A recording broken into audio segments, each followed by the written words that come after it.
మహాగణుడు జీవాధిపతి అయిన యేసుక్రీస్తు ఉన్నత నామములో మీకందరికీ వందనాలు. లూకాసు సువార్త 17వ అధ్యాయము 16-17 వచనాలు.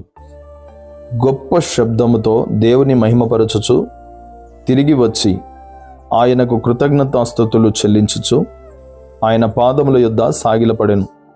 వాడు సమరయుడు. ప్రియులరా, ఇక్కడ ఒక వ్యక్తి ప్రభువును గొప్ప శబ్దంతో స్తుతిస్తూ కృతజ్ఞతలు చెల్లిస్తూ వస్తూ ఉన్నాడు. ఆయన పాదముల దగ్గర సాగిలపడి ఆయనను మహిమపరుస్తూ ఉన్నాడు. అందుకు యేసు 10 మంది శుద్ధులైరి కారా, ఆ 9 ఎక్కడా అని అడుగుతున్నాడు.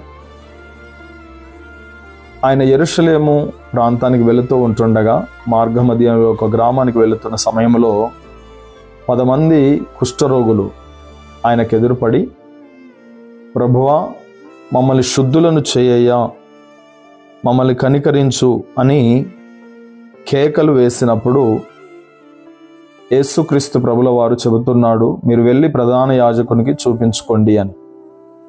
ప్రియులరా, వారు వెళుతున్న సమయంలో 10 మంది శుద్ధులయ్యారని వాక్యం చెబుతుంది. కానీ అందులో ఒకడు మాత్రము వెనుదిరిగి వచ్చి ప్రభువుకు కృతజ్ఞతలు చెల్లిస్తూ మహిమపరుస్తున్నాడు. వాడు సమరయుడు అని రాయబడింది. అప్పుడు యేసయ్య అంటున్నాడు, ఇదిగో 10 మంది శుద్ధులయ్యారు కదా, మరి ఒకడే వచ్చాడా, 9 ఎక్కడా అంటున్నాడు. అవును ప్రియులారా, నేటి దినములలో ప్రభువు చేస్తున్న మేలులను మరచి, ప్రభువు చూపిస్తున్న కృపను బట్టి, ప్రభు ఇస్తున్న క్షేమస్థితిని బట్టి దేవునికి కృతజ్ఞత కలిగిన వారై ఉండక, తమ స్వబలము చేత, స్వజ్ఞానము చేత, స్వంత శక్తి చేత, తమకున్నటువంటి సామర్థ్యము చేతనే మేము మేలును క్షేమమును కలిగి ఉన్నామన్నట్లుగా ప్రవర్తిస్తున్న వింత వైఖరి చాలామంది జీవితాలలో కనబడుతూ ఉంది. నిజానికి అది కృతజ్ఞత లేని స్థితి.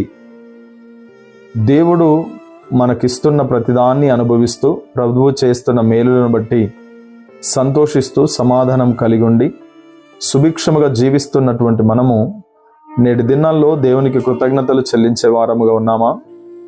ఒకవేళ కృతజ్ఞతలు చెల్లించే వ్యక్తివిగా నీవు లేకపోతే కృతజ్ఞుడవే గనుక ఇకనైనా మారు, నీ బ్రతుకును మార్చుకో, నీ నడవడికను మార్చుకో.